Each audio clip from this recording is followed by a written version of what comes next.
Diversité d'espèces de rickettsi, et cela est en fonction du réservoir et de l'hôte vecteur aussi, qui peut être considéré comme étant un réservoir.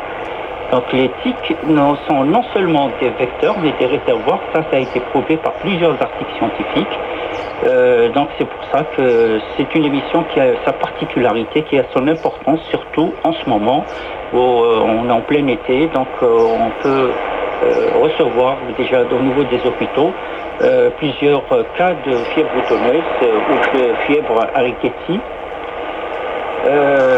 L'incubation, on va parler beaucoup plus sur l'incubation, le mode de transmission, etc. Donc, docteur Bachaouch, à vous la parole. Merci. Donc, c'est une belle introduction. On va aller un peu dans les détails. On va commencer déjà par dire que c'est vrai, vous avez raison, c'est que les rickettsis sont, on va dire, sous l'œil vigilant des laboratoires spécialisés. Il y a des grands labos à travers le monde qui sont en train de surveiller justement parce qu'elles dépendent beaucoup du réchauffement climatique et de la migration des populations et surtout de la faune. Donc justement, elles sont matière à réflexion et à surveillance. Alors il faut d'abord comprendre comment on peut avoir cette pathologie. Alors, comme a bien précisé M. Bitam, on a justement le chien. Donc ça concerne d'abord, on va commencer par la fièvre boutonneuse méditerranéenne, un rickettsi conori. Donc tous les pays de la Méditerranée, nous avons ça en commun.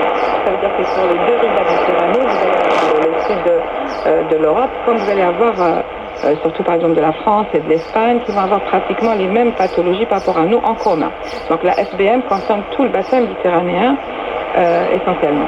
Alors bien sûr le chien va être justement hôte malheureux de ces tiques qui vont répliquer et surtout le coloniser. C'est-à-dire que la tique dépend de son hôte, donc elle se met sur le pelage, elle va trouver un endroit souvent caché où elle va pouvoir comme ça prendre des repas sanguins.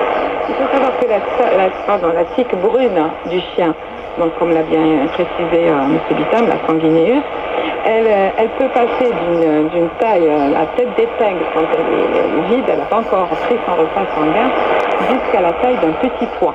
Donc vous imaginez la quantité de son repas sanguin dans cette tique.